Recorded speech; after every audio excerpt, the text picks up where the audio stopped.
Me and my crew of the Velvet Underworld channels would really love to hear how things are going on at your place. Or you could share it to the comment sections so that we could connect with each other. Uh, we would love to build a community of people who love touching stories about mafia bosses. Now, let's enjoy today's stories, shall we? The dollar bill was still warm from his fingers when it landed on my legal pad like a slap. Not tossed, placed. Dead center, right between my case notes and the court's flimsy tissue box, as if he'd weighed the humiliation and decided precision would hurt more. I was standing at counsel table in Part AR2 of the Manhattan Criminal Court, my blazer pulled tight over a blouse I'd ironed at 2:11 a.m., because sleep felt like a luxury I hadn't earned. The courtroom smelled like old paper, disinfectant, and the bitter coffee someone spilled near the back row an hour ago. Fluorescent lights hummed overhead, giving everyone the same sickly color: defendants, families, court officers, attorneys with their expensive watches and perfect hair. And then there was him. He didn't belong under fluorescent lights. He belonged in shadow and candlelight, in rooms where people lowered their voices without realizing why.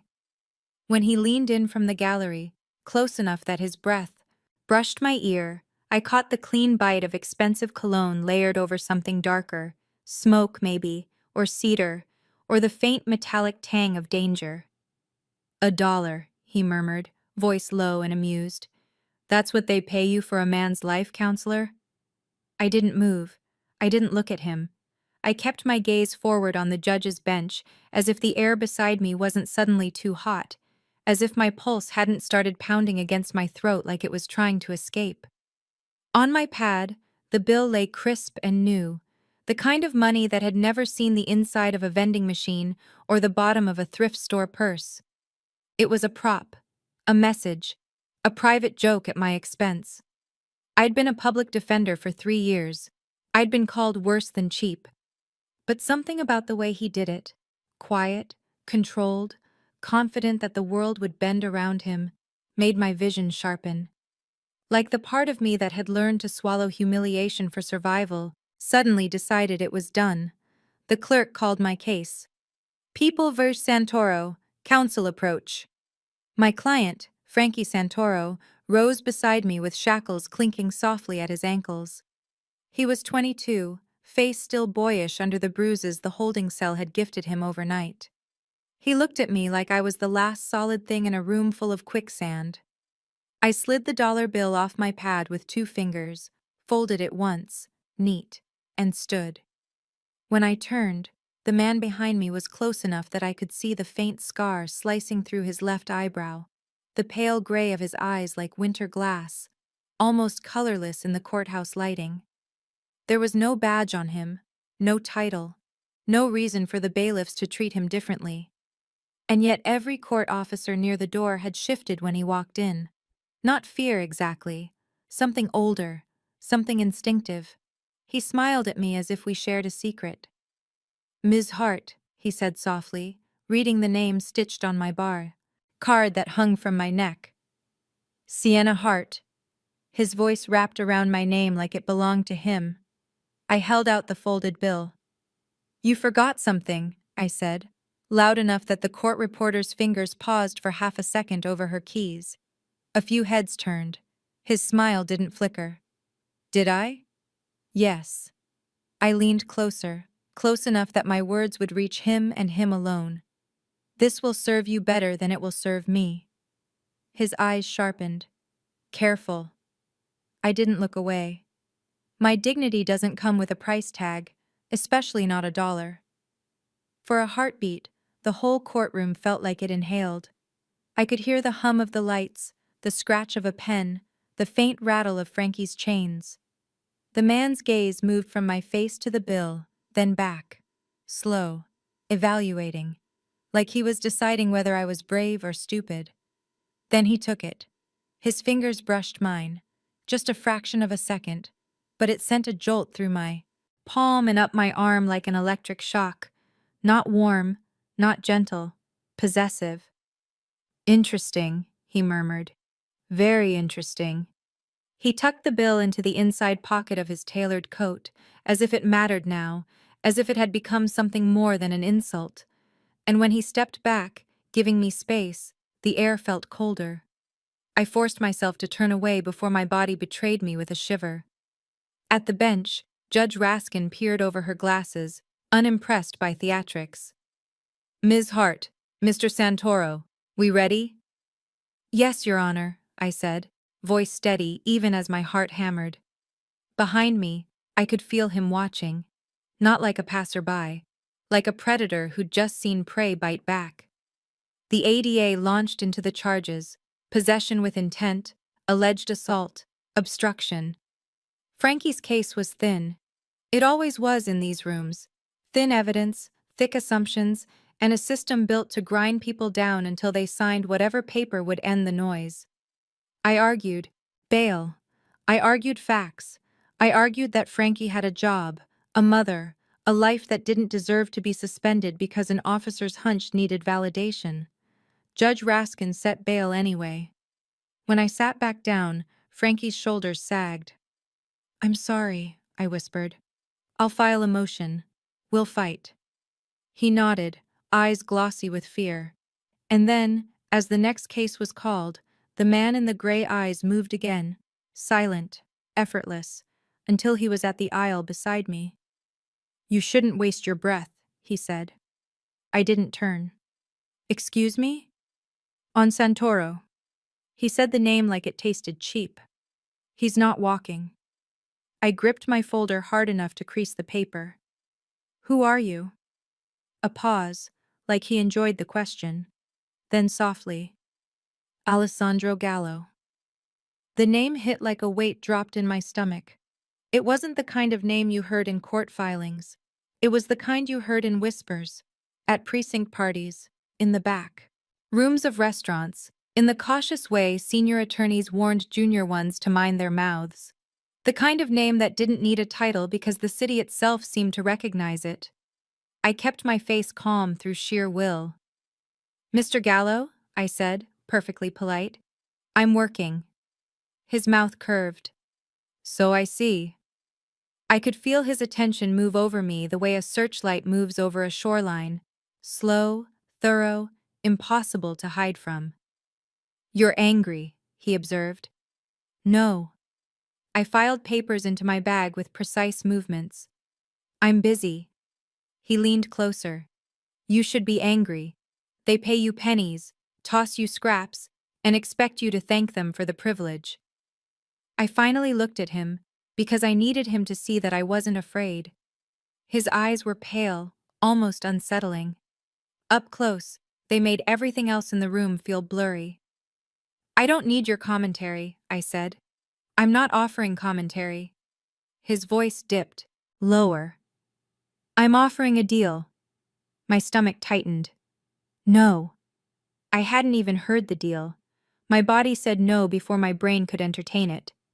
That made his smile deepen, like he appreciated the reflex. One conversation, he said. 10 minutes. Then you can say no again. I don't do backroom meetings. Good, he murmured. Neither do I. He straightened as a court officer approached, eyes flicking over Alessandro with a wariness that looked like practice. Alessandro offered the officer a look, cool, bored. The officer looked away first. I felt something cold settle under my ribs. People didn't look away from public defenders. They looked away from men who could make consequences appear. I said no, I repeated, quieter now, because this was starting to feel less like an insult and more like a test. Alessandro's gaze drifted to Frankie, who was being led back toward the holding area. Frankie Santoro is one of mine, said. My blood went still. That's not possible, I said, even though it was. Frankie didn't look like one of his. Frankie looked like a kid who'd been unlucky. Alessandro's voice remained calm. He's family to someone who matters, and he's about to be used as leverage. I swallowed. Leverage for what? For me. His eyes held mine. And you're standing between the system and a clean win. I clenched my jaw. If you're involved, my ethical obligations. Don't recite rules at me, counselor. His tone wasn't harsh, but it had an edge that made my pulse jump. You're already in this room with me. The question is, how you move from here. I forced a breath. What is your deal? He watched me for a long moment, then reached into his pocket again. Not the dollar. A card. Plain white. No logo. No fancy embossing. Just a name. Vincent. And a number. Call, Alessandro said. If you care about your client. I stared at the card, then at his face. He didn't look like he was bluffing. He looked like he'd already decided what would happen, and the world would simply follow. I hated that. I hated that the rational part of me, trained by years of broken systems and late-night research and judges who didn't care, recognized the danger in refusing. I took the card. Alessandro's gaze flicked to my fingers. Good girl. Heat flared in my chest, sharp and unwelcome. I'm not. He was already stepping away, moving back into the gallery like he hadn't just shifted the axis of my day. Before he disappeared into the crowd, he looked back once. One deal, Sienna, he said softly. That's all. Then he was gone, swallowed by bodies and noise and the courthouse rhythm. And I was left standing there, holding a plain white card like a loaded gun. I should have thrown it out. I should have gone back to my office, buried myself in motions and case. Law, pretended gray eyes weren't burned into my mind. Instead, I waited until the docket break, until Frankie was processed, until I'd said, I'll be back, to his mother with a confidence I didn't feel. Then I walked into the hallway, pulled my phone out with shaking hands, and dialed. It rang once, twice. Then a voice answered, smooth and professional. Vincent. This is Sienna Hart, I said, throat tight. Public defender. A pause. Yes, Ms. Hart. Mr. Gallo said you would call. I don't do deals with criminals, I said, because naming it made it feel safer. Vincent's voice didn't change. Mr. Gallo doesn't consider himself a criminal. He considers himself a businessman with complicated interests. That's cute. A faint sound that might have been amusement. Mr. Gallo would like to meet. Today, 3 p.m. No. Ms. Hart. Vincent's tone remained polite. Frankie Santoro will be arraigned again in 48 hours. The people will add charges. The bail will increase. His attorney of record is you. You will be blamed when his mother needs someone to hate. My grip tightened on my phone. What do you want? A deal, Vincent said. One. Then you walk away. I stared down the hallway at the courthouse exit, sunlight spilling in, people moving freely, the city waiting outside like it always had. Where? I heard myself ask. Vincent gave me an address in Tribeca that made my stomach drop. High-rise, private security, the kind of building where the lobby art was worth more than my student loans. Tell him I'm only coming because of my client, I said. Of course, Vincent replied. Mr. Gallo will appreciate your clarity. The call ended before I could change my mind. For the next 3 hours, I moved through my day like I was underwater. I met with clients. I argued motions. I sat across from a teenager who'd stolen food and insisted he deserved prison because he was tired of being hungry. But the whole time, there was a thread in my mind that kept pulling toward Tribeca, toward gray eyes, toward that dollar bill tucked inside a man's coat like a trophy. At 2:40 p.m., I stood outside the building and stared up. Glass and steel, discreet, expensive in a way that didn't need to announce itself. A doorman looked me over. Cheap blazer, worn heels, tote bag stuffed with legal files, and his expression flickered with judgment. Then I said, I'm here to see Mr. Gallo. The judgment evaporated. His posture shifted. Respect, mixed with something that looked like pity. Of course, Ms. Hart, he said quickly. 42nd floor, private elevator. Private elevator, because of course. Inside, the elevator was silent. The walls mirrored. the air faintly scented.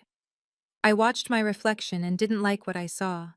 Not because I looked bad, though I looked exhausted, because I looked like someone about to step into a story she wouldn't control.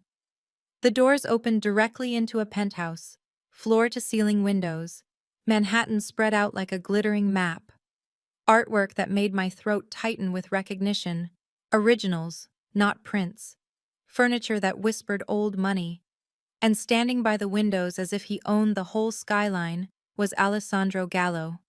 He wasn't wearing a suit.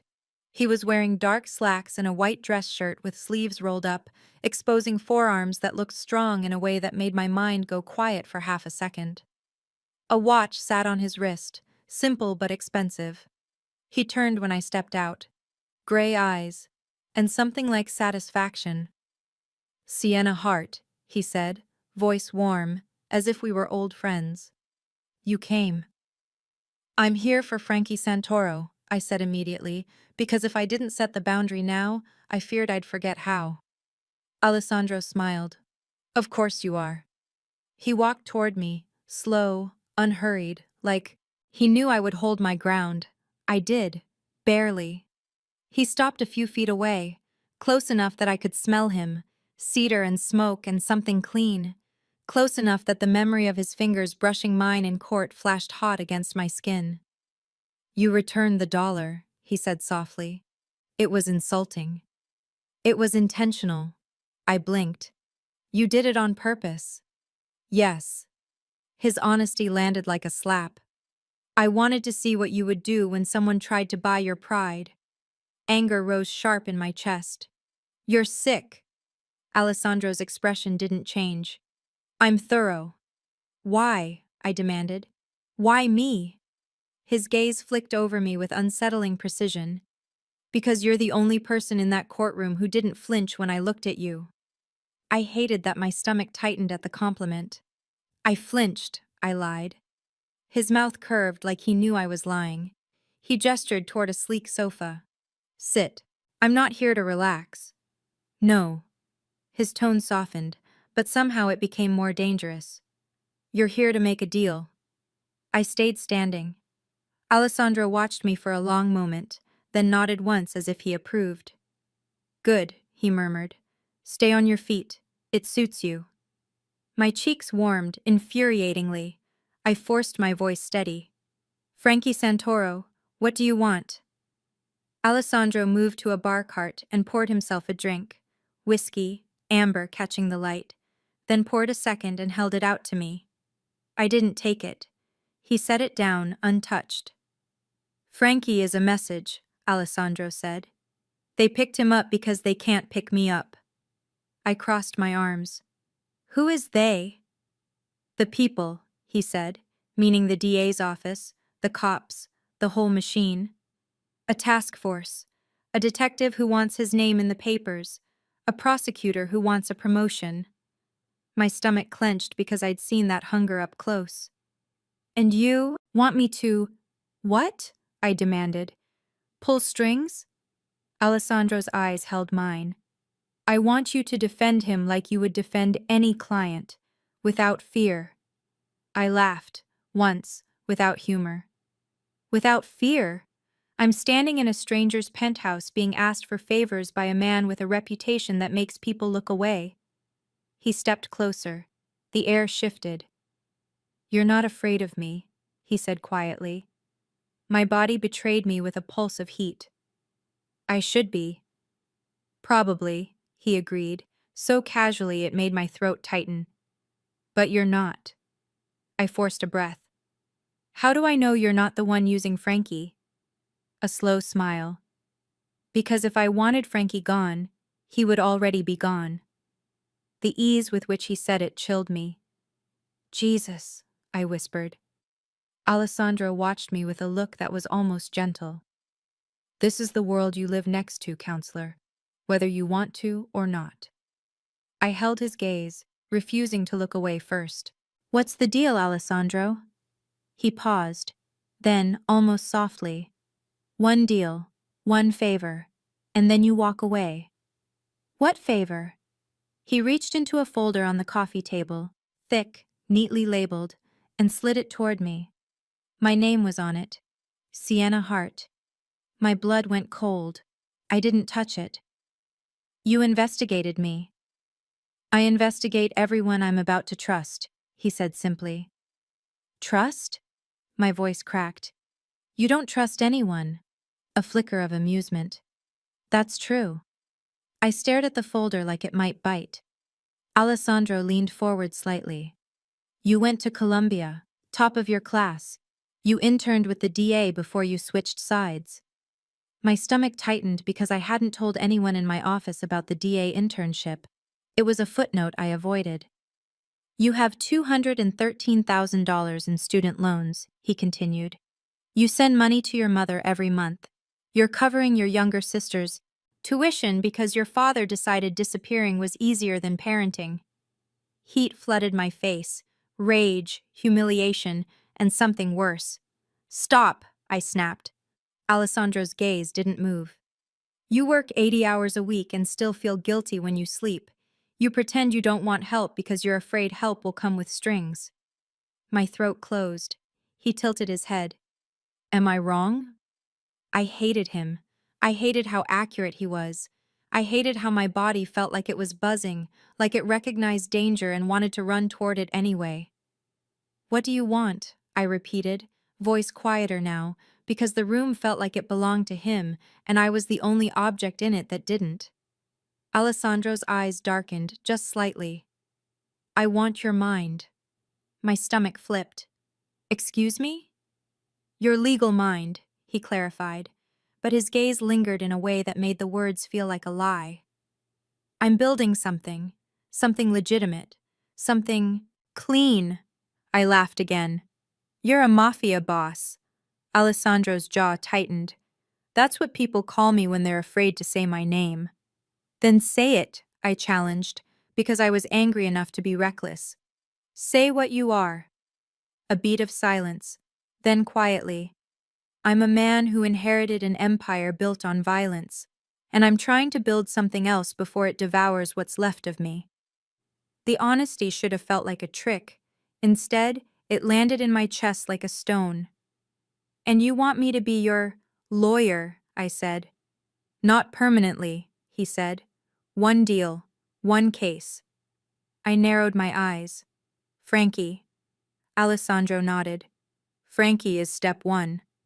And step two? He stepped closer again, slow, inevitable. You, he said.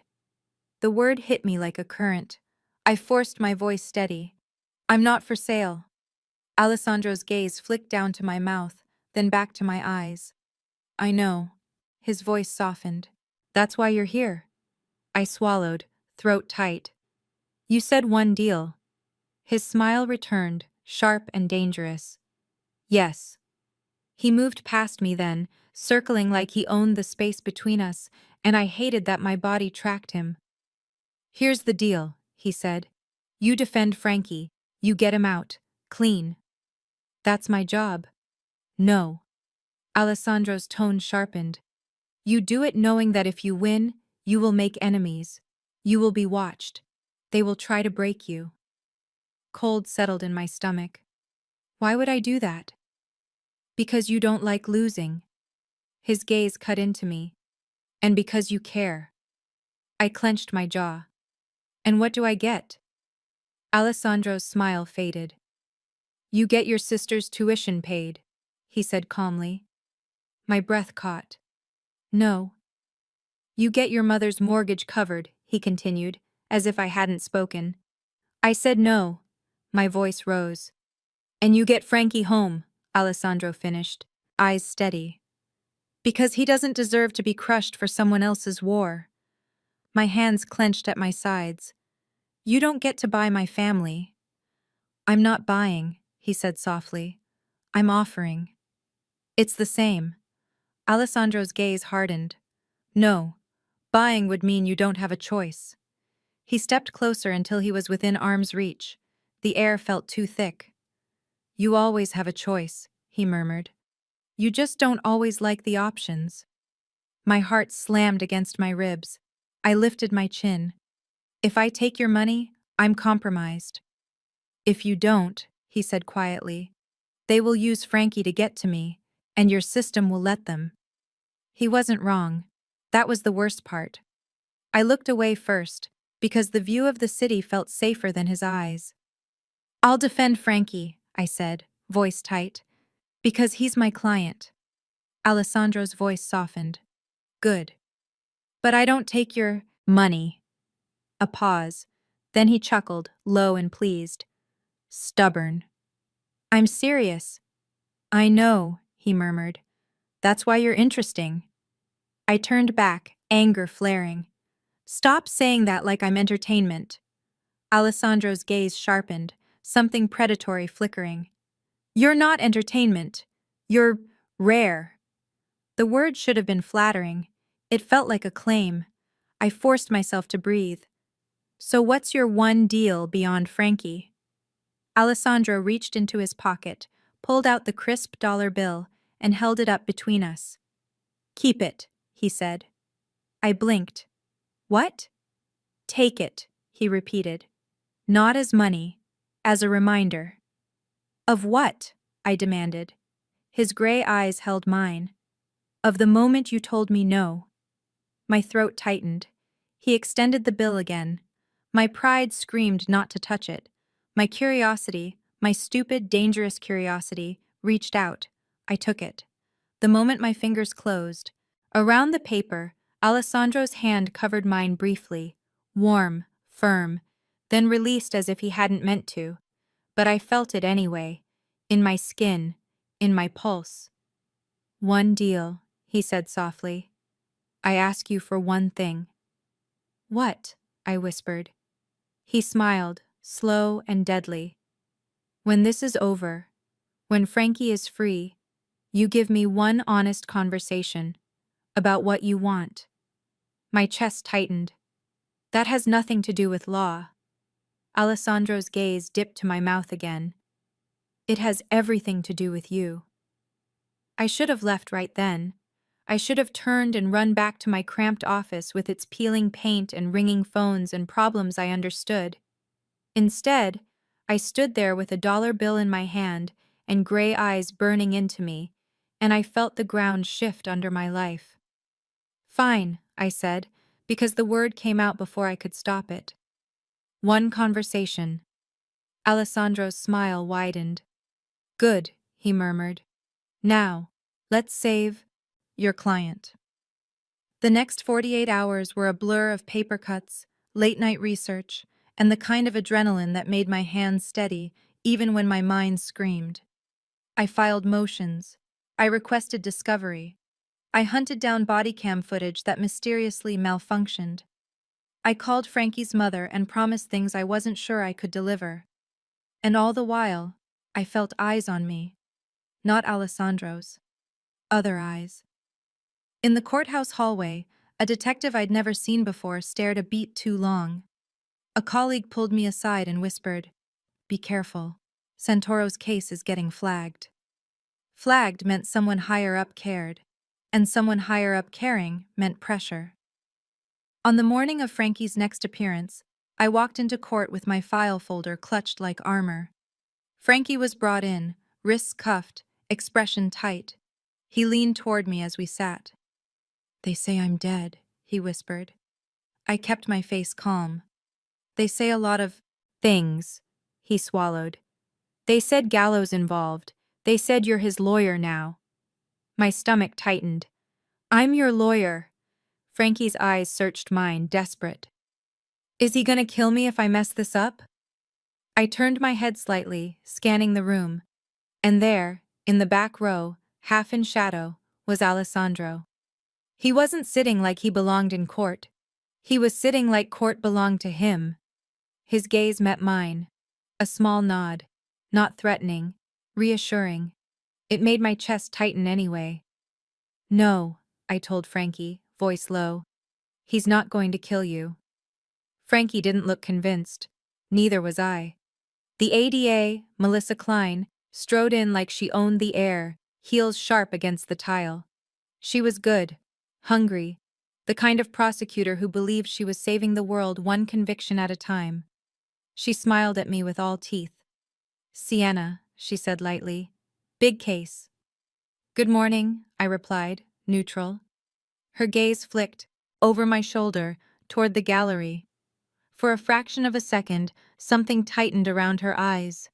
She'd seen him. Everyone saw him. And everyone understood what it meant. She leaned closer, voice lowering. You should recuse yourself.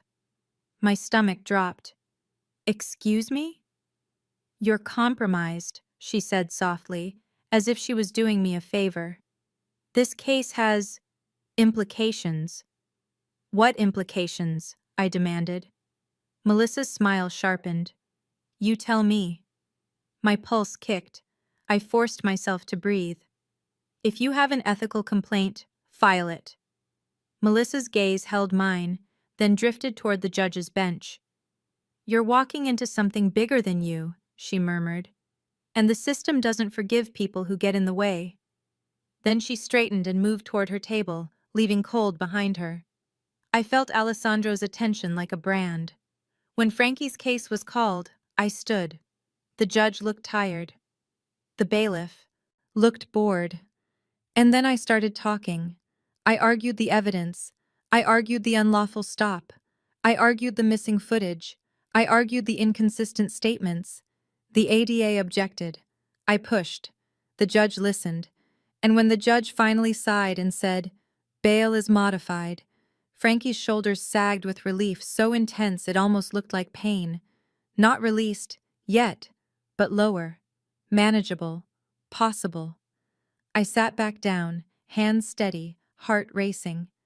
Frankie leaned toward me, voice shaking. Thank you. I nodded, jaw tight. In the gallery, Alessandro rose. He didn't clap, didn't smile. He simply looked at me like he'd expected nothing less. After court, as Frankie was led away, Alessandro appeared at my side like he'd been waiting for the exact second my guard slipped. That was good, he murmured. I did my job, I snapped. His eyes glinted. Yes, you did. He leaned closer, voice low enough that only I could hear. Now they'll come, harder. My spine chilled. They? Alessandro's expression was calm, but something sharp lived beneath it. The task force, the detective, the prosecutor who wants my head. My stomach twisted. This isn't my war. Alessandro's gaze held mine. It is now. Because you stepped onto the field. I hated that my body reacted to his proximity. That heat curled low in my belly like a traitor. I want Frankie safe, I said tightly. That's it. Alessandro's smile was slow. So do I. He started to move away, then paused. And Sienna, he added, voice softer. You looked beautiful when you told that judge no. My cheeks warmed. I should have ignored it. Instead, I heard myself say, Stop. Alessandro turned back, eyebrow lifting. You don't get to. I searched for the words, anger and confusion tangling. You don't get to talk to me like that. His gaze darkened, just slightly. Like what? Like, I swallowed. Like I'm yours. A beat of silence. Then he smiled. Not amused, not teasing. Something else. Not yours, he murmured. Mine would imply ownership. My pulse jumped. I don't own you, he continued, voice low. But I want you. The bluntness stole the air from my lungs. I stared at him, furious and stunned, and far too aware of how alive I suddenly felt. Alessandro watched me like he was waiting to see if I'd run. I forced myself to breathe. You don't know me. I know enough, he said. Then he stepped back, creating distance as if he'd never said anything at all. I'll keep my word, he added, suddenly professional. Your family won't be touched by this. My stomach tightened. I never agreed to that. Alessandro's gaze sharpened. You didn't have to. The way he said it made my skin prickle. He turned and walked away, his coat moving like shadow, leaving me in the courthouse. hallway with my heart beating too fast and my mind screaming that this was a mistake. That night, I didn't go home right away.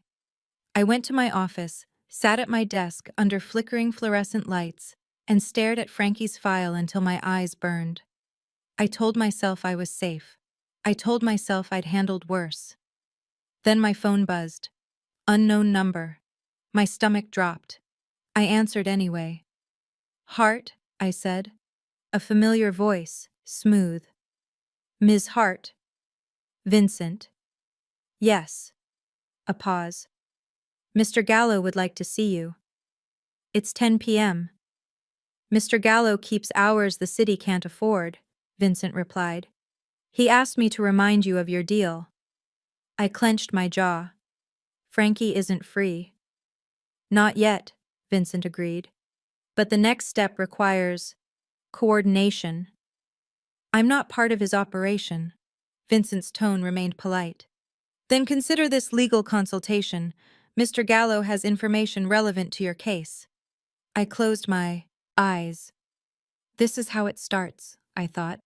Not with a gun to your head, with a phone call you shouldn't answer. Where? I said quietly. Vincent gave me an address. Not the penthouse this time. A restaurant. Private room. 11, Vincent said. You will be met at the back entrance. The smart choice was to refuse.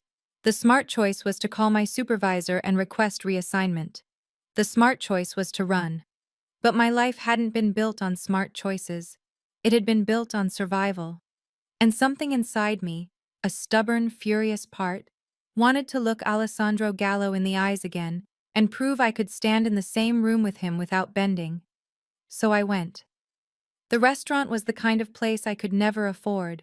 Low lighting, soft jazz, tables spaced far enough apart that privacy was built into the architecture. A hostess led me down a hallway to a door guarded by a man in a suit. He looked me over, then stepped aside without a word. Inside, Alessandro sat alone at a table with 2 glasses of wine, sleeves rolled up, the collar of his shirt open just enough to reveal a hint of olive skin. He looked up when I entered, and the room felt like it narrowed until it contained only him and me. Sienna, he said softly. You came. I kept my face neutral. Vincent said you had information. Alessandro gestured to the chair across from him.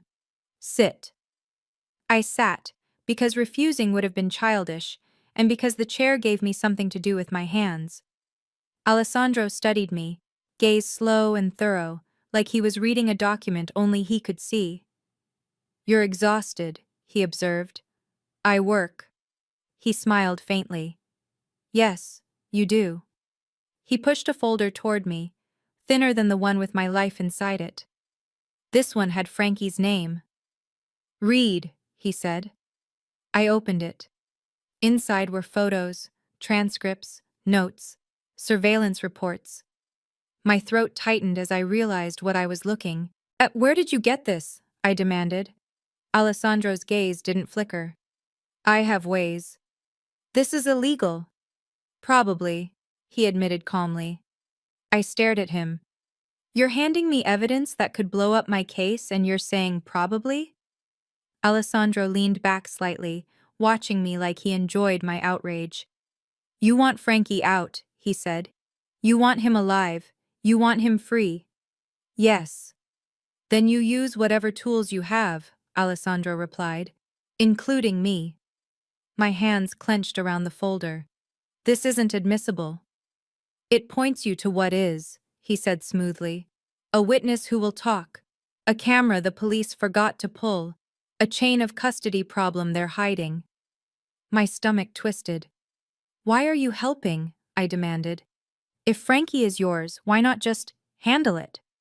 Alessandro's eyes darkened. Because if I handle it my way, people die. And Frankie doesn't need more blood on his life. The honesty made my chest tighten. You said you were trying to build something else, I said quietly. Alessandro's gaze held mine. I am. He leaned forward a fraction, voice lowering. But I can't do it alone. Something in his tone made my pulse jump. I forced myself to keep my voice steady. So you want me to be your conscience? Alessandro's mouth curved. No. He reached across the table, not to touch me, not yet, just to slide the wine glass closer. You're not my conscience, he said softly. You're my test. I blinked. That's not better. Alessandro smiled, slow and dangerous. No, it's worse. Heat curled in my chest, sharp and unwelcome. He watched my reaction with a calm that made me feel like prey. I don't like games, I said. Alessandro's gaze dipped to my mouth for half a second. Then don't play. I swallowed, throat tight. What do you want, Alessandro? Pause. Then softly. One deal. He reached into his jacket and pulled out the dollar bill again. My stomach tightened. He placed it on the table between us, not as an insult this time, as a marker. One deal, he repeated. You get Frankie out, you use the information, you win. And then? Alessandro's gaze held mine. Then you give me that honest conversation, and you decide if you walk away or if you step closer. My pulse hammered. This is inappropriate, I whispered. Yes, he agreed, voice gentle in the most dangerous way. And you feel it anyway. I hated him. I hated how right he was. I stared at the bill, at the crisp edges catching the low light, and felt my life splitting into before and after. I forced myself to pick up the folder and stand. I'm taking this, I said. For Frankie. Alessandro's gaze tracked me. Good. And the conversation, my voice caught, happens when Frankie is free. Alessandro rose too, moving closer until he was within arm's reach. He didn't touch me, but his presence did. Agreed, he murmured. I turned to leave, because staying felt like leaning over a cliff and testing gravity. As I reached the door, Alessandro's voice stopped me. Sienna. I paused, hand on the handle. His tone was softer now, almost careful. You did the right thing in court, he said, returning the dollar. I didn't turn. It was a reflex. Alessandro's voice lowered. No, it was a line. A beat. Then, almost a whisper. Thank you. The words hit me harder than any insult. I left the room with my heart in my throat, the folder tucked under my arm, and the dollar bill still on the table between us like a promise. Over the next week, the case exploded. I found the camera Alessandro's notes had hinted at, a bodega across the street with a security system the cops had conveniently missed. The footage showed Frankie being grabbed first, shoved against a wall, his hands up. The assault was self-defense. I found a witness, an EMT, who'd treated one of the officers and noted bruises that didn't match the report. I filed motions. I subpoenaed records. I made the ADA look like she was hiding something. Melissa Klein's smile disappeared. She started showing up with supervisors. The judge's patience thinned. And the detective in the hallway, the one I'd noticed before, started watching me like he was memorizing my routine. One night, as I left my office late, I felt it, that prickle on the back of my neck. I turned. A man stood near the end of the block, half hidden by the shadow of a lamppost. Not Vincent. Not a suit. This one wore a cheap hoodie and a look that made my stomach drop. He lifted his phone as if taking a picture. Then he walked away. Cold slid under my ribs. I hurried to the subway, keeping my head down, trying not to let fear turn into panic. Halfway down the stairs, my phone buzzed. Unknown number. My heart jumped. I answered. Hello? Alessandro's voice, low and calm. Stop. I froze on the stairwell. What? I whispered. Don't go underground, he said. No greeting, no pretense. Turn around and walk back up. My pulse spiked. Why? Because you're being followed, Alessandro said, as casually as if he were commenting on the weather. Ice flooded my veins. I forced myself to keep breathing. How do you? I see what's mine, he said softly. Heat and anger flared. I'm not yours. A pause. Then his voice, quieter. Not yet. My breath caught. Turn around, he repeated, tone sharpening. Now. My body moved before my mind could argue. I climbed back up the stairs, heart hammering. Outside, the street felt too open, too bright, too full of places someone could hide. Where are you? I whispered. In a car, Alessandro replied. Look to your left. I turned. A black sedan idled at the curb. The back door opened, and Alessandro sat inside, watching me through the dark. His gaze cut into me like a blade. Get in, he said. It wasn't a question. Every rational part of me screamed no. Every survival instinct screamed yes. So I got in. The door shut behind me with a soft, final click. The car smelled like leather and him. Alessandro didn't touch me. He didn't even move. He just looked at me with gray eyes that made my skin feel too tight. You're stubborn, he murmured. Someone was following me, I whispered. Who? Alessandro's jaw clenched. A task force contractor. Someone who thinks fear will make you fold. My throat tightened. They're threatening me.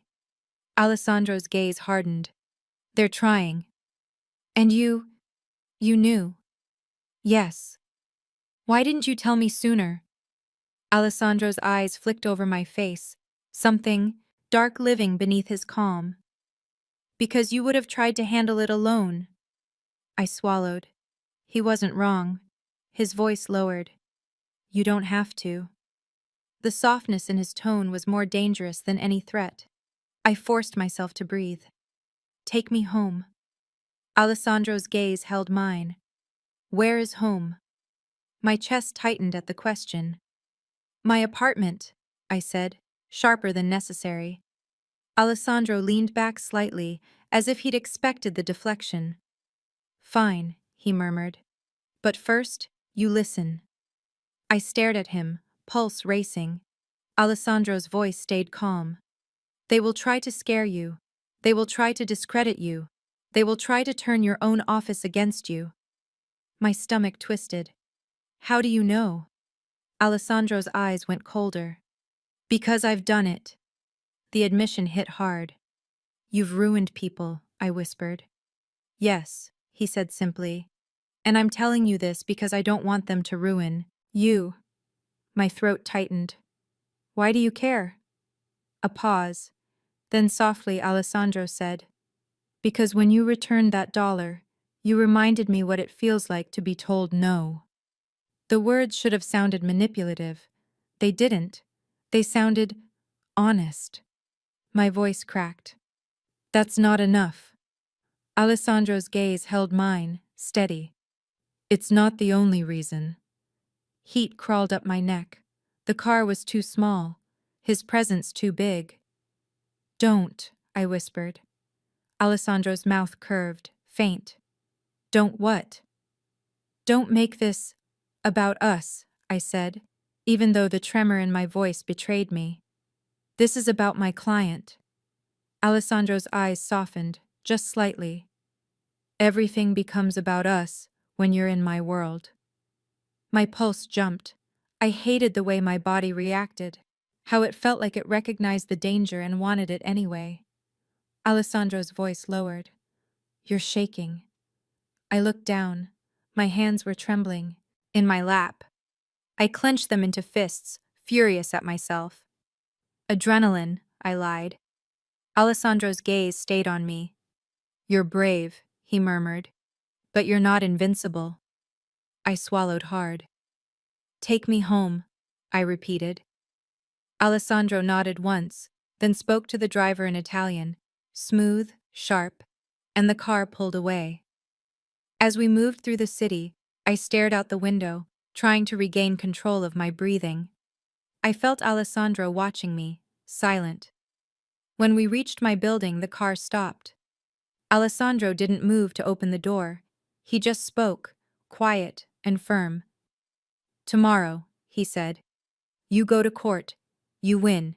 You get Frankie out. I turned to him. And then? Alessandro's gray eyes locked onto mine. Then we talk. My throat tightened. Alessandro. He leaned closer, close enough that my breath hitched. His voice dropped to a whisper. One deal, Sienna. Then he reached into his pocket, pulled out the dollar bill, and held it out to me. I stared at it. What? I whispered. He smiled, slow and dangerous. Keep it this time. I took it, because refusing felt like surrendering to fear. Alessandro's fingers brushed mine again, brief, electric, and then he released me. Go, he murmured. I got out of the car, legs unsteady, and walked toward my building with the dollar bill clenched in my hand like a talisman. I didn't look back, but I felt his gaze on me until the door shut behind me. That night, sleep didn't come. I lay in bed staring at the ceiling, the dollar bill on my nightstand, and tried to convince myself I wasn't in trouble. Not legal trouble, not moral trouble. The other kind. The kind that sneaks into your bloodstream and starts rewiring you. The next day in court, Melissa Klein looked like she hadn't slept either. Her supervisor sat beside her, expression flat. The detective stood in the back, arms crossed. And Alessandro was there again. In the gallery, still as stone. When Frankie's case was called, I stood. And I fought like my life depended on it, because in a way, it did. I played the bodega footage. I introduced the EMT notes. I cross-examined the officer on his malfunctioning body cam until his face flushed and his answers fell apart. The judge's expression hardened. Melissa objected, voice tight. I pushed. The judge listened. And then, finally, Judge Raskin sighed, long, weary, and said, Motion granted, charges reduced, bail is set to ROR. Released on his own recognizance. Frankie's breath left him like a sob. His mother cried out from the back row. Frankie looked at me like I'd just handed him back his life. I sat down slowly, hands still steady, heart pounding. Alessandro's gaze met mine. A small nod. Approval. As Frankie was let out, not in shackles this time, he stopped beside Alessandro's row, eyes wide. Alessandro didn't speak to him, didn't touch him. He simply looked at Frankie. And Frankie lowered his head in a gesture that wasn't respect. It was allegiance. Cold slid through me. After court, in the hallway, Melissa Klein caught my arm. Congratulations, she said, voice sweet. You won. Thank you, I said, pulling free. Melissa's eyes sharpened. Be careful, Sienna. I held her gaze. Are you threatening me? Melissa smiled. No, I'm warning you. You just stepped into a war you don't understand. Then she walked away. My stomach twisted. I turned, and Alessandro was there, waiting near the courthouse exit like he'd known exactly where I would go. He offered me his arm like I was some delicate thing that needed escorting. I ignored it. We're done, I said, voice tight. Frankie is free. Deal fulfilled. Alessandro's gaze held mine. Yes. And I'm walking away, I added, because I needed to say it out loud. A slow smile. You can try. Anger flared. Don't! Alessandro stepped closer, voice dropping. One conversation, Sienna. My chest tightened. That wasn't part of Frankie's deal. It was, he murmured. You agreed. I clenched my jaw. He watched me, calm, waiting. The street outside was loud, full of people who had no idea what it meant to be standing this close to Alessandro Gallo. I forced a breath. Fine, one conversation. Alessandro's mouth curved. Good. Where? I demanded. He leaned closer, voice soft against my ear. Somewhere you can't run. Heat flared in my chest, sharp and furious. I'm not afraid of you, I said. Alessandro's smile deepened, pleased. That's the problem. He gestured toward a black car waiting at the curb. My stomach dropped. No. Alessandro's gaze sharpened. Sienna. The way he said my name felt like a hand closing around my throat, gentle but certain. I stared at him, heart racing, and realized this wasn't about power. Not entirely. This was about something worse. Want. Curiosity. The part of me that had been starved for years and suddenly smelled food. I hated him for that. I hated myself more. 10 minutes, I said, voice tight. That's all. Alessandro's smile was slow. We both know you're lying. I got in anyway. The car pulled away. The city blurred outside the window, and I felt, with sick certainty, that I'd just crossed a line I wouldn't be able to uncross. Alessandro didn't speak for a long moment. He just watched me with that unsettling, pale gaze, as if he was letting me feel the weight of my choice. Finally, he said, "Tell me what you want." I laughed, bitter. "You first." Alessandro's mouth curved. "Fair." He leaned back slightly, hands relaxed, posture casual in a way that should have been comforting, but wasn't. "I want to build a legitimate operation," he said calmly. "Clean money. Clean businesses. Something that can survive when the blood dries." My stomach twisted. "And you think I can help you?" Alessandro's gaze held mine. "I know you can. I'm a public defender." "You're a strategist," he corrected. "You know how systems bend. You know where they break. You know how to protect people with nothing but words." My throat tightened. "Words don't protect people from bullets." Alessandro's gaze darkened. "No." He leaned forward slightly, voice lowering. "I do." The bluntness stole my breath. "I want a deal," I said quickly, needing to keep this in law. "If you're asking me to work for you—" "I'm not," he interrupted smoothly. "Not like that." "Then what are you asking?" Alessandro's eyes stayed on mine. "I'm asking you to advise me. Quietly. Legally. That's still working for you?" "Yes," he said simply. My stomach clenched. "I can't. Ethics." Alessandro's gaze sharpened. "You can't because you don't trust yourself around me." Heat climbed my neck. "I don't trust you," I snapped. Alessandro smiled faintly. "That too." I forced myself to breathe. "What's the deal, Alessandro?" A pause. Then he reached into his pocket and pulled out a folded document. He held it out. I took it, suspicious. It was a contract. Typed, formal, legal language. My name at the top. Consulting agreement. Limited term. Clear compensation. Clear scope. And, buried in the clauses, a line that made my breath catch. Termination without penalty, at any time at Ms. Hart's sole discretion. My throat tightened. He'd built me an escape route. "Why?" I whispered, looking up. Alessandro's gaze held mine, steady. "Because you demanded control." My pulse hammered.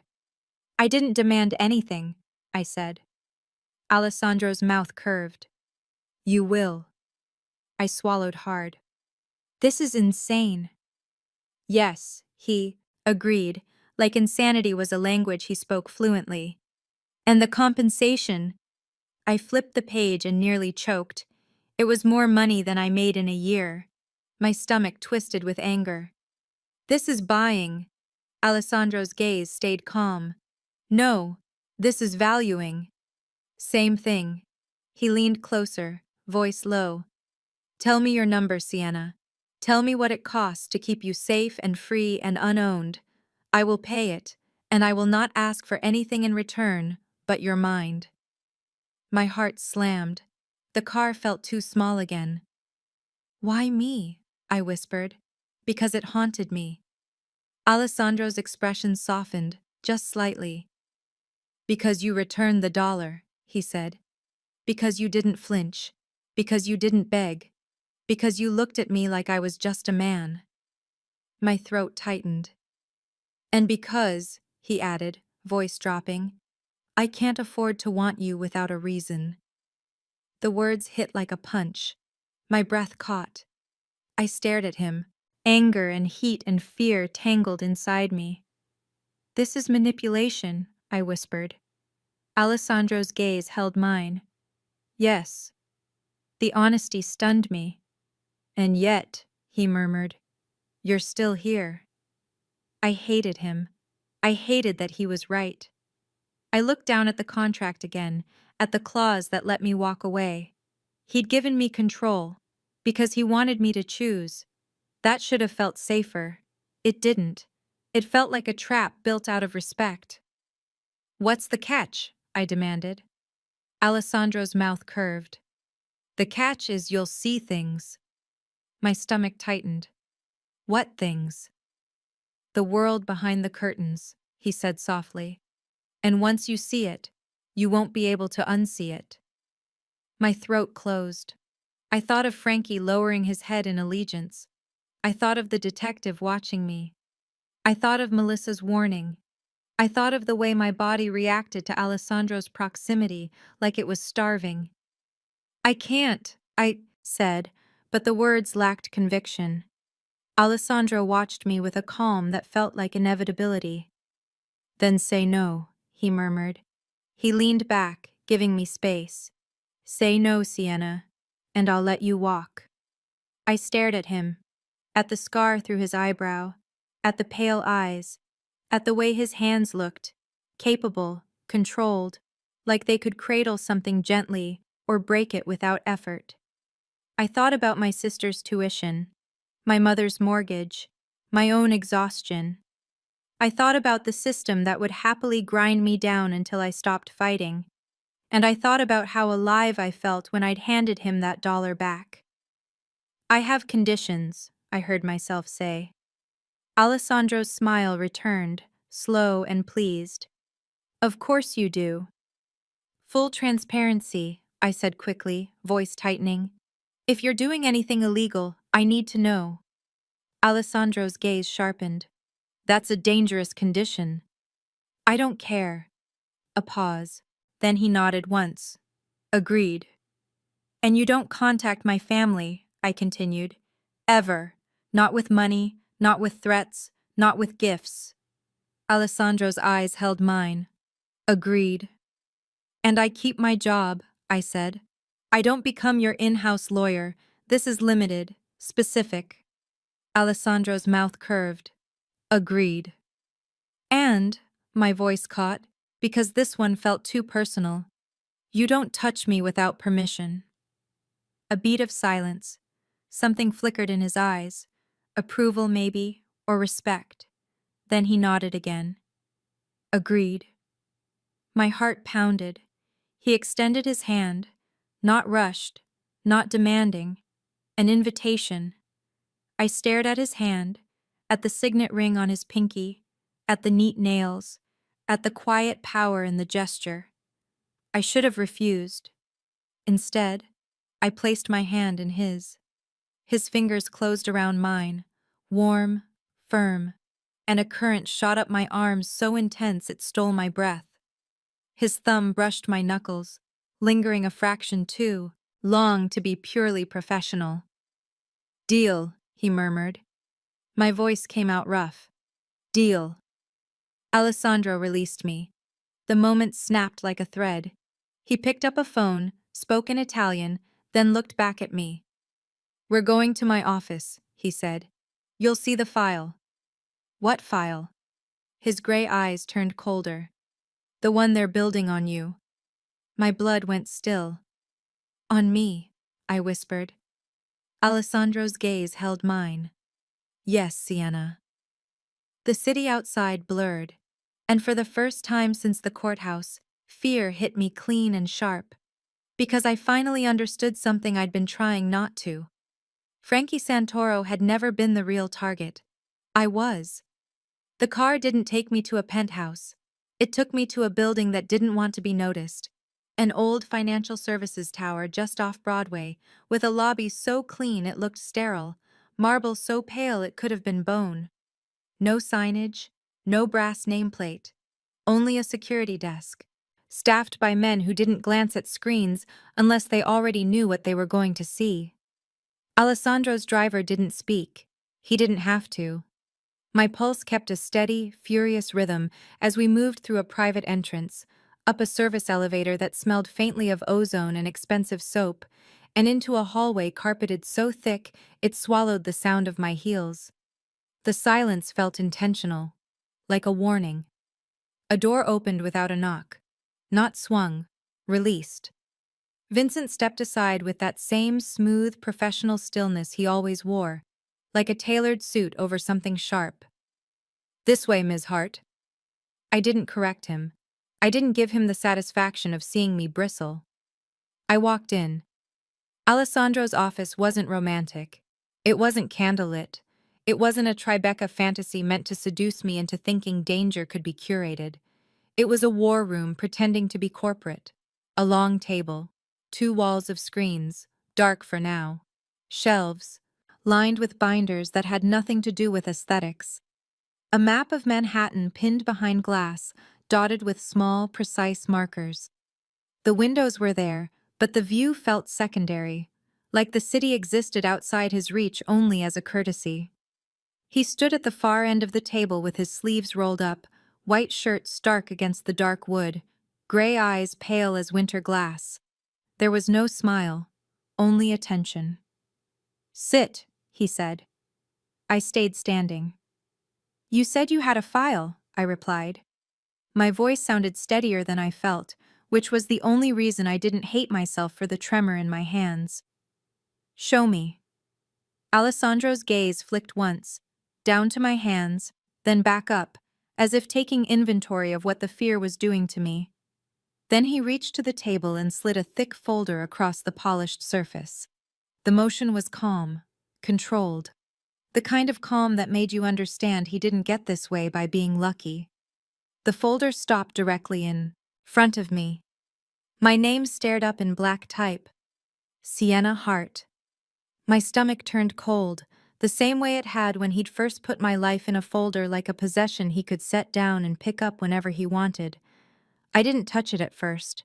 I looked at him. "This is your idea of transparency?" I asked. "You keeping a file on me and now, what, sharing it like it's a gift?" Alessandro's expression didn't shift. "That file is not mine." The sentence landed like a slap. I stared. "What?" He stepped closer, not into my space, not touching, but close enough that his presence thickened the air. "It's theirs," he said, "and they are not subtle about it." I dragged my nails lightly along the folder's edge before opening it, like I could soften what I was about to see by hesitating. Inside were photographs, more than I expected. Me leaving the courthouse, me on my phone outside the subway entrance, me walking into that restaurant's back hallway, me stepping out of the black sedan, not grainy, not lucky snapshots, surveillance. Notes were clipped beside the photos, times, locations, names. Hart met with Gallo associate Vincent at 22:07 hours. Hart observed entering Gallo vehicle at 18:43 hours. Hart maintained contact with Gallo, possible compromise. My throat tightened. "This is illegal?" Alessandro supplied, almost bored. "Maybe. It depends who is writing the rules that day." I flipped the page and felt my pulse stumble. A printed bank record. My account number redacted except for the last 4 digits I knew by heart. A deposit entry highlighted in yellow. $10,000. My vision sharpened so hard it hurt. "That's not mine," I said, too fast, too loud. "It's in your name," Alessandro replied. "It's fabricated," I snapped. "It's planted." Alessandro's eyes narrowed. "Yes." The agreement should have relieved me. Instead, it made my stomach drop, further, because it meant the people with badges and subpoenas weren't merely watching me. They were building a story. And stories, when the system wanted them, became verdicts. I forced myself to breathe and turned the page. There it was, an anonymous ethics complaint, printed on letterhead that made my skin crawl. Allegations of improper contact with a known organized crime figure. Allegations of accepting illicit compensation. Allegations of witness tampering relating to People versus Santoro. At the bottom, a line that made my mouth go dry. Referral pending to the District Attorney's Public Integrity Bureau. My hands went cold around the folder. "They're going to arrest me," I whispered, more to myself than to him. Alessandro didn't correct me. That silence was an answer. I lifted my gaze. "Who?" A pause. Then he said it like he was naming weather. "Detective Rowan Kells." The name didn't ring in my mind until it did. Until I saw, in memory, the man in the hallway with the posture of someone who wanted the world to notice him, the stare that lingered, the hunger under it. "And Melissa?" I asked, because my brain needed a shape for betrayal. Alessandro's eyes cooled. "Klein is not the architect. She's an instrument." I swallowed. "You're sure?" "I don't do guesses," he said, voice low. "I do certainty." My fingers tightened on the folder. Why are they doing this? Alessandro watched me for a beat, then reached into his pocket. I expected a phone, a gun, a threat. He pulled out the dollar bill, the same crisp paper that had started this, warm when it hit my pad in court like a private joke and a challenge. He didn't toss it this time. He placed it on the table between us with almost reverent precision. "They can't buy you," he said, "so they're going to sell you."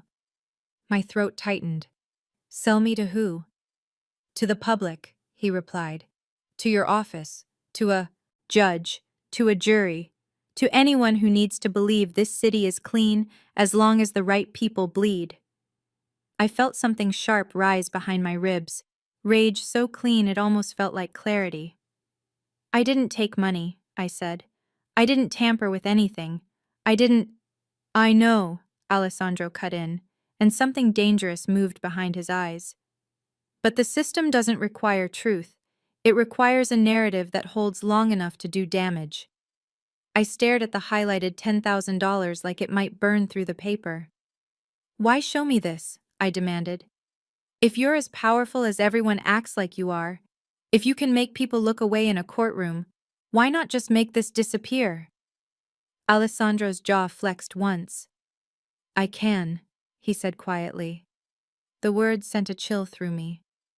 "But you won't," I guessed, because I knew him just enough now to understand what he wanted from me wasn't obedience.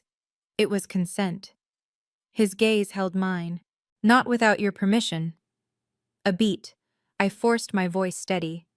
"So what do you want?" Alessandro's attention dipped, briefly, to the dollar bill, then back to me. "I want you alive," he said, "and unbroken." My stomach twisted at the word. Unbroken. Like he'd already decided the breaking was inevitable. "And," he added slower, "I want you to choose how you survive this." My throat tightened. "You're asking me to trust you." "I'm telling you don't have time to hate me," he replied. "Hate me later." Vincent's presence materialized near the door like a shadow given a suit. "Mr. Gallo," he said softly, "they've scheduled the interview." My pulse spiked. "What interview?" Alessandro's eyes didn't leave mine. "Public Integrity is inviting you to a conversation." Invite, like a knife with a ribbon. "When?" I asked. Vincent answered. "An hour." My mouth went dry. "They're moving. Fast." "Yes," Alessandro said. "Because they think you're alone." I looked down at the folder, at my name, at the lies arranged so neatly they looked official. Then I looked at Alessandro. "I'm not wearing a wire," I said immediately, because I could already hear the pressure they'd apply. "I'm not helping them build a case against you to save myself." A faint flicker, approval maybe, moved through his eyes. "Good," he murmured. "Because if you do, I will know." The calm in his voice should have been comforting. It wasn't. "Don't threaten me," I said. "I'm not," he replied. "I'm being honest." I forced myself to inhale. What's the plan? Alessandro's gaze sharpened like a blade being drawn. You go to that interview. My stomach dropped. Absolutely not. He stepped closer, close enough that the air felt charged, but he didn't touch me. He'd agreed not to. You don't get to hide, he said. Not from them, not from this. I lifted my chin. You don't get to order me. Something like a smile ghosted his mouth. Brief, dangerous. And yet, he murmured, you're still standing here asking for a plan. Rage flared. Because my life is on that table. Alessandro's gaze dipped to the folder, then back. So is mine. I stared at him. Then tell me what you're really doing. Silence. Then quietly. I'm giving you the option I never had. The honesty hit me harder than it should have. I didn't have room for sympathy, not for him, not for a man who could make people disappear with a phone call, but I had room for understanding, and understanding was a weapon. Fine, I said, voice tight. I go. Alessandro didn't blink. Good. And I control the conversation, I added. Not you, not Vincent, not your men. His eyes darkened with something that looked like respect. You will, he said. That's why you'll win. I swallowed hard. Win what? Alessandro's voice dropped. Your name.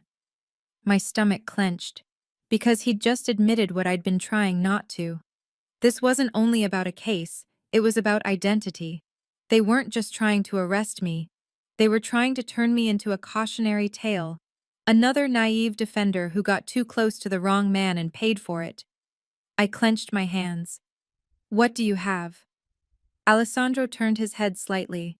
Vincent stepped forward and placed a thin envelope on the table. No logo, no letterhead, just weight. Alessandro slid it toward me. Open it. I did. Inside was a thumb drive and a single sheet of paper with a list of dates and times. Surveillance logs, Alessandro said. From their team, not the ones they filed. I stared at him. How did you get this? He didn't answer. He didn't have to. What's on the drive? I asked. Alessandro's gaze held mine, steady. A conversation. My blood went still. Between who? I whispered. Kells, Alessandro said. And someone who thinks he can buy promotions. My throat tightened. And it's clean? Alessandro's expression hardened. It's real. I closed my eyes for a second and forced myself to think like a lawyer instead of a woman standing too close to a storm. New York is one-party consent, I said slowly, testing. Audio is admissible if it's lawfully obtained. Alessandro's mouth curved, faint. You're already building your argument. Don't, I snapped. Don't make this feel like a game. His eyes sharpened. It isn't. That's why you'll do it right. I stared at the folder again, at the planted deposit, at the complaint. They're going to offer me a deal, I said. Immunity if I cooperate. Yes, Alessandro replied. And if I don't, I continued, they'll indict me or ruin me anyway. Alessandro's gaze didn't move. Yes. A bitter laugh scraped out of me. So the only way out is to burn them first. Alessandro watched me like he'd been waiting for that sentence. Yes, he said quietly. Now you understand. My stomach twisted because part of me did understand. Not the violence, the strategy. Systems didn't collapse because someone asked nicely. They collapsed because someone forced accountability into the light. I looked up. You're going to make them disappear after this. It wasn't a question. Alessandro's expression went still. The air changed.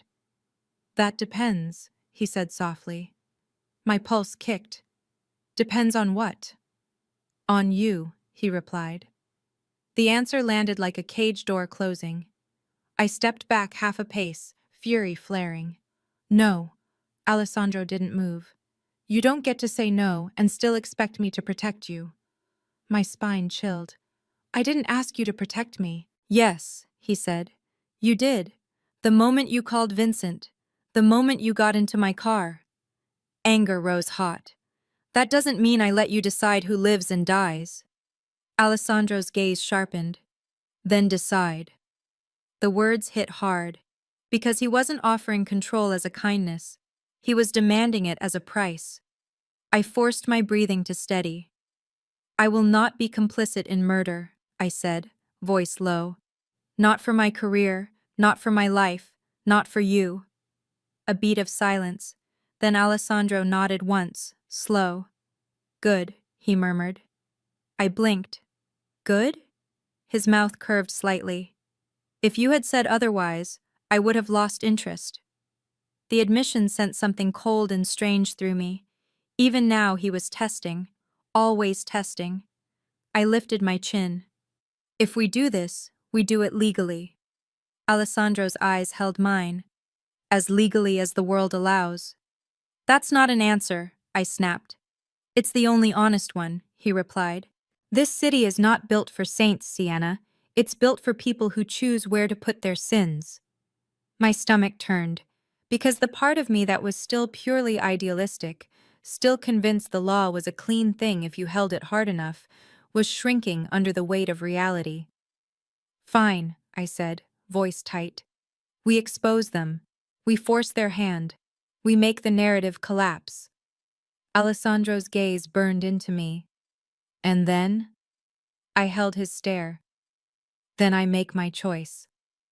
Something flashed in his eyes. Approval, hunger, something that looked like relief wrapped in steel. Good, he murmured. Now you sound like someone who survives. Public Integrity's office smelled like clean carpet and old power. The kind of space where people spoke softly because they liked the sound of authority more than they liked truth. They made me wait in a glass-walled room with a bowl of mints and a stack of pamphlets about ethical obligations. The irony tasted like metal. When they finally brought me in, there were 3 of them. A supervisor with tired eyes, an investigator who wouldn't meet my gaze, and Detective Rowan Kells leaning against the far wall like he was there to enjoy the show. Melissa Klein wasn't in the room, but her shadow was. I could feel it.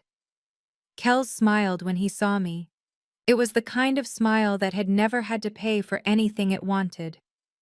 Ms. Hart, he said lightly, thanks for coming. I sat without being invited. I placed my tote bag on the table and folded my hands. Calm, controlled, like I wasn't a public defender with a target on her back, like I was something else. What is this? I asked, voice flat. Besides an attempt to intimidate me into cooperating with a case you don't have? The supervisor's expression tightened. We have concerns. You have a narrative, I cut in. And you're hoping I'll panic and make it easier for you. As smile widened. Look at you, still fighting. I met his gaze. I'm not the one who should be worried about a fight. A flicker of irritation crossed his eyes. Good. Let him feel the shift. The supervisor slid a folder toward me. A copy of the planted deposit. Photos. The ethics complaint. The same story, sanitized and official. We're giving you an opportunity, the supervisor said. If you cooperate, we can mitigate. Mitigate what? I asked. The felony you're about to accuse me of committing? The investigator cleared his throat. Ms. Hart, you've had contact with a private citizen, I said evenly, refusing to say Alessandro's name in their room, refusing to make him a spell they could use. Kells laughed softly. Private citizen, that's cute. I leaned forward slightly. This is what you have? Photos of me walking outside? A deposit record I didn't authorize? An anonymous complaint that reads like it was written by someone who's watched too many courtroom dramas? The supervisor's jaw tightened. We can subpoena your devices. You can, I agreed. And I will comply with lawful orders. But don't confuse your ability to harass me with the ability to prove wrongdoing. Kells pushed off the wall and stepped closer to the table. His presence was meant to feel like pressure. It didn't. It felt like desperation. You've got a choice, he said, voice low. You can help us, or you can go down with him. There it is, I murmured. Kels's eyes narrowed. What? The coercion, I said calmly. The real purpose. Thank you for making it obvious. The supervisor frowned. Detective. Kels ignored him, eyes locked on mine. Wear a wire. Give us what we need. We'll make this go away. My pulse stayed steady, even as my stomach turned. And if I refuse? I asked. Kels's smile was thin. Then you lose your license. Your job, your reputation. Maybe your sister's tuition gets harder to pay. Cold shot through me. I held his gaze and let my voice go quieter. You've done your homework, I said. Kel's eyes glinted. We all do our homework. I nodded slowly.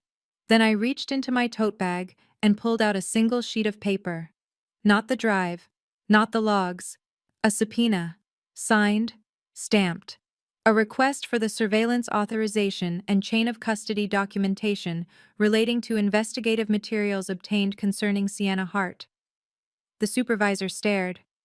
What is this? I smiled without warmth. This is what happens when you try to scare a lawyer. Kel's expression tightened. You don't have authority. Oh, I do, I said softly. Because you referred this to public integrity, and public integrity just created a record of your interest in me, which makes your surveillance relevant, which makes your paperwork discoverable if you want to. Pretend you're doing this by the book. The supervisor's eyes hardened. We're not obligated to. You are, I replied. Unless you want a court to ask why you surveilled a public defender without probable cause. A beat of silence. Kels's gaze shifted, sharp. You're bluffing. I didn't move. I didn't flinch. I let him feel what Alessandro had felt when I returned that dollar. No, I said. I'm documenting. The supervisor leaned back, expression tightening with something that looked like calculation. Then Kels leaned in closer, voice dropping. You think you're smart, he murmured. But you're already compromised. And if you don't take our deal, we can make this uglier. My pulse stayed steady. Do it, I said quietly. Kels blinked. What? Make it uglier, I repeated, voice calm. Because the uglier you make it, the clearer it becomes who you are. His jaw flexed. I watched him, realize, too late, that I wasn't alone in the way he'd assumed. Not because of Alessandro, because of me. Because I had done what I always did. I had prepared. I slid the thumb drive across the table. The supervisor stared at it. What is that? I looked directly at Kels. A conversation, I said. His eyes sharpened. Don't. I tilted my head. Why? Worried about narratives now? The supervisor reached for the drive. Kel's hand shot out fast, too fast, stopping it. The room went still. That one movement said everything. The supervisor's eyes narrowed. Detective? Kel's smile didn't reach his eyes. It's nothing. I leaned back in my chair, heart steady. It's not nothing, I said. It's you. Kel's gaze cut into mine. You don't know what you're doing. I smiled, slow and cold. Yes, I said softly. I do. By the time I walked out of that office, my hands were trembling, not from fear, but from the adrenaline of control. The hallway felt brighter. The air felt thinner. Outside, the city kept moving like it always did. People laughed, cars honked, someone argued into a phone about dinner reservations. No one knew that in a quiet office upstairs, a story had shifted, a story that had been written to destroy me. I didn't see Alessandro's car at first. I felt it, that familiar prickle at the back of my neck, like being watched by something that didn't miss. Then the black sedan eased into view at the curb. The back door opened. Alessandro didn't get out. He just looked at me. An invitation, a command, both. I walked to the car and got in. The door shut with a soft click that sounded final. His gaze swept over me, quick, precise. You're shaking, he observed. I'm alive, I replied. A faint smile touched his mouth. Good. I stared at him. They tried to threaten my sister. Something dark moved through his eyes. Did they say her name? He asked, voice low. Yes, I said. Silence. Heavy. Controlled. Then Alessandro exhaled once, slow. That was a mistake, he murmured. I leaned forward slightly. Don't. His gaze snapped to mine. I mean it, I said, voice sharp. You promised me. No family, no gifts, no threats, no contact. A beat. Then he nodded once. You're right, he said quietly. I promised. And I'm holding you to it, I replied. His eyes held mine, and something in them shifted, something like reluctant respect. Good, he murmured again, as if my defiance was the only thing keeping him from becoming exactly what everyone feared. I swallowed, throat tight. What happens now? Alessandro's gaze turned toward the windshield. Now they scramble. He looked back at me. And now you pay, he added softly. My stomach tightened. Pay what? The cost of winning, he said. The words hit harder because they weren't a threat. They were a truth. I thought of my office, my colleagues, the fragile trust I'd built in a system that loved to punish anyone who made it look ugly. I swallowed. They're going to come after me anyway. Alessandro's mouth curved. Yes. And I can't go back like nothing happened, I said. His gaze held mine, steady. No. My chest tightened. So what's the cost? Alessandro didn't answer immediately. When he did, his voice was quiet. You lose the illusion that the law is enough, he said. And you decide what you become when you know that. The sentence sat between us like weight. I stared at him, heart pounding. I'm not becoming you, I said. Alessandro's eyes sharpened. I don't want you to. I blinked, thrown. He leaned in slightly, not touching, not crossing the line, just close enough that his voice felt like it belonged inside my chest. I want you to become the thing that makes me less of a monster, he murmured. My throat tightened. That's not fair. No, he agreed. It isn't. I sat back, breath unsteady. What did you give them? Alessandro's eyes went colder. Enough. I frowned. Enough to destroy Kells. Alessandro didn't deny it. I felt something twist in my stomach. Not guilt, but inevitability. And what do you lose? I asked. A slow pause. Then Alessandro said, Vincent. My blood went still. What? Alessandro's jaw tightened. They took a shot at him this morning. My lungs forgot how to work. Is he? My voice cracked.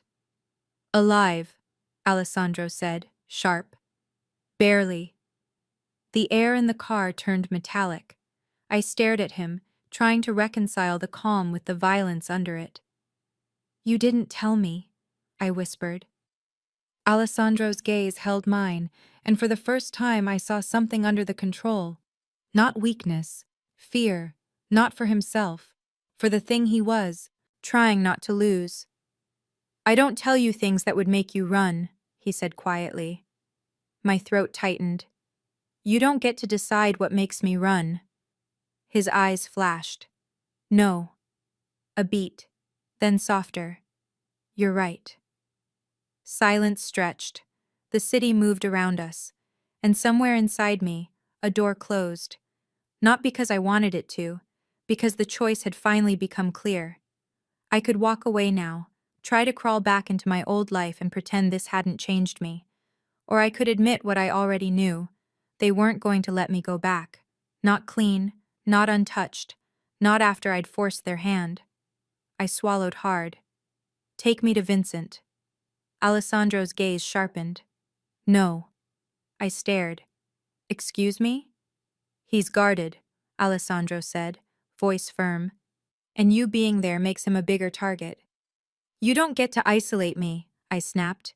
His eyes darkened. I'm not isolating you. I'm keeping you alive. I didn't agree to be kept, I said. A beat. Then Alessandro leaned back slightly, studying me like I was a question he couldn't solve with force. What do you want? He asked quietly. The same question he'd asked in the car before. The same question he'd built a trap around. This time I answered without flinching. I want this to end, I said. I want my name clean. I want Kells and anyone like him away from my life. And I want you. My voice caught, and I hated myself for it. I want you to stop pretending control is the same thing as safety. Alessandro's gaze held mine. Then slowly, he nodded once. Okay, he said. The word sounded like a concession, like a sacrifice. It scared me more than his threats. 2 days later, the story broke. Not mine. Theirs. A whistleblower in public integrity leaked the audio. Someone, maybe the supervisor, maybe the investigator, maybe someone with a conscience that finally got loud enough, sent the conversation up the chain with a note that couldn't be ignored. The task force's private funding, Kells's promises, the way he'd spoken about me like I was a tool. A judge ordered an inquiry. The DA's office scrambled. Melissa Klein disappeared from the courthouse for 48 hours and came back with eyes that looked like she'd swallowed something poisonous and decided not to choke. They dropped their pending referral against me. Not with an apology, with silence. And silence in this city was the closest thing to mercy you could expect. My supervisor called me into her office that same day and closed the door. She didn't sit. She looked at me like she'd been forced to choose between loyalty and survival had won. They're offering you a transfer, she said quietly. My stomach tightened. Where? Anywhere that isn't here, she replied. Or, a pause. You can resign. The word landed heavy. Resign meant losing the work that had shaped me. The cases. The clients who looked at me like I was the last solid thing in a room full of quicksand. It meant admitting the system had succeeded in pushing me out. My throat tightened. And if I don't?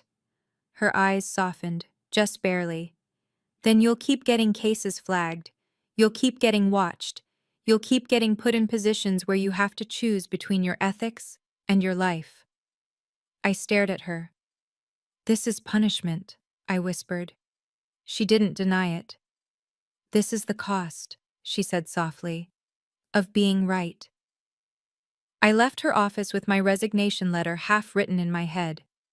I sat at my desk for an hour staring at a stack of files, names, charges, lives, and realized something that made my chest ache. I could stay and become a symbol, a warning, a martyr, or I could leave and stay alive enough to fight another way. I thought of my sister, my mother, the threat spoken out, loud. I thought of Vincent bleeding somewhere because he'd stood too close to Alessandro. And I thought of the dollar bill on my nightstand, the reminder of the line I'd drawn and the line I'd crossed. That night, I walked into Alessandro's office again. Not because he summoned me, because I chose it. He was alone this time, standing by the window with the city behind him like a kingdom he'd never asked for but refused to surrender. He turned when I entered. His gaze found my face and stilled. You made a decision, he said. I didn't sit. I didn't let him tell me to. Yes, I replied. He waited. I pulled the resignation letter from my bag and placed it on his table. His eyes flicked down to it, then back up. You're leaving, he said, voice unreadable. I'm being forced out, I corrected. There's a difference. A slow, dangerous stillness settled into him. They touched you, he murmured. They tried, I said, and I'm not giving them the satisfaction of watching me bleed in public. His jaw flexed. And what do you want from me? He asked, quiet. I inhaled. Then I reached into my pocket and pulled out the dollar bill. I held it up between us. The same crisp paper that had been an insult, then a marker, then a promise. He watched it like it was a symbol he'd never expected to matter. I want the contract, I said. Alessandro didn't move. The consulting agreement. Yes. His eyes narrowed. Why? Because if I'm going to be hunted, I said evenly, I'm going to be paid like it. Because if I'm leaving my job, I'm not doing it to become your kept secret. I'm doing it to become your equal in the only language you respect. Alessandro's gaze burned.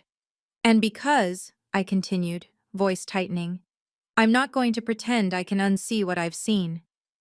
Silence. Then he walked to the table and opened a drawer. He pulled out the contract, already prepared, already waiting like he'd known I'd arrive at this point. He set it down in front of me with a pen. I stared at the pages, at the clauses he'd built to give me exits, control, authority. Then I looked at him. This doesn't make me yours, I said. Alessandro's mouth curved, faint. Nothing makes you mine. I didn't believe him, not fully, but I believed the effort. And in his world, effort was cost. I flipped to the last page. There was a line near the signature block that made my breath catch. Simple, almost archaic. Consideration, $1. My throat tightened. Of course. Of course he would take the first thing he'd ever offered me, humiliation wrapped in paper, and turn it into the legal backbone of a vow. I looked up. You did this on purpose. Alessandro's gaze held mine. Yes. My fingers tightened around the dollar bill. I'm not signing a contract for you to own my mind, I said. Alessandro's voice dropped. Then don't. He leaned back, giving me space the way he had in the car, the only kind of space he knew how to offer. Say no, he murmured, and walk out. The invitation wasn't gentle. It was real. My heart pounded as I stared at the page, at the consideration line, at the signature block waiting for my name like a door I could close behind myself. This was the irreversible moment. Not because he'd force it, because he wouldn't, because he wanted the choice to be mine. I picked up the pen. Alessandro didn't move. I signed. My name cut across the paper in ink that looked too dark, too final. When I finished, I set the pen down and held up the dollar bill again. This, I said, voice steady, is not your reminder anymore. His eyes flicked to it. It's mine, I continued. It's the price of my yes, and it comes with terms. Alessandro's gaze sharpened. Name them. I stepped closer until the air between us felt tight with everything we refused to call desire. No lies, I said. Not to me. A beat. Alessandro's jaw tightened, then he nodded once. No harm to my family, I added. Ever. His eyes held mine. Ever. And if you decide to do something that crosses the line, I finished, you tell me first. You give me a chance to stop you. Silence. Then Alessandro spoke, low and controlled. I will try, he said. It wasn't a promise of purity. It was a promise of effort. It was the closest thing he could offer without lying. My chest tightened because I understood the truth under it. Choosing him meant choosing a world where try was sometimes the only clean word available. It meant accepting that the cost wasn't just my job. It was my innocence, my ability to pretend law could fix everything if you argued hard enough. Alessandro held out his hand, not rushed, not demanding. This time, I didn't place my hand in his. I placed the dollar bill in it. His fingers closed around the paper slowly, like he understood the weight. The city lights reflected in his pale eyes, making them look almost human for a moment. What are you doing? He murmured. I swallowed hard. Paying, I said quietly.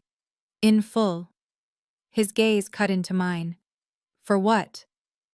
For the moment I stop pretending I can keep my life untouched, I replied. For the moment, I admit, I'm choosing you. A beat. Then Alessandro lifted the dollar bill and slid it into the inside pocket of his coat, the same place he'd put it the first time, when it had been a trophy. Now it looked like something else. A vow. He stepped closer until I could smell cedar and smoke, and that faint metallic edge that always warned me what he was. He didn't touch me. He waited. I exhaled and nodded once. Permission. Alessandro's hand rose, slow, and he cupped my jaw. Firm, possessive, but careful, like restraint, was a language he was still learning. His voice dropped to a whisper. "You understand what this costs," he said. "Yes," I replied, throat tight. "And you're doing it anyway." "Yes." His thumb brushed my cheek once, almost gentle. Then he leaned in, not to take, not to claim with teeth or heat, but to press his forehead to mine like a promise that didn't need witnesses. Outside the windows, Manhattan glittered like a lie the city told itself every night. Inside, my old life sat on paper with my signature at the bottom, and there was no undoing it. Alessandro's breath warmed my skin. "Welcome," he murmured, voice dark, "to the part of the story where you stop being a target and start being an answer." I closed my eyes for 1 second, then I opened them, and I realized, clean and sharp, that the first time he offered me $1, it was meant to humiliate me. The last time, it was something else entirely. A legal consideration. A choice. A sentence.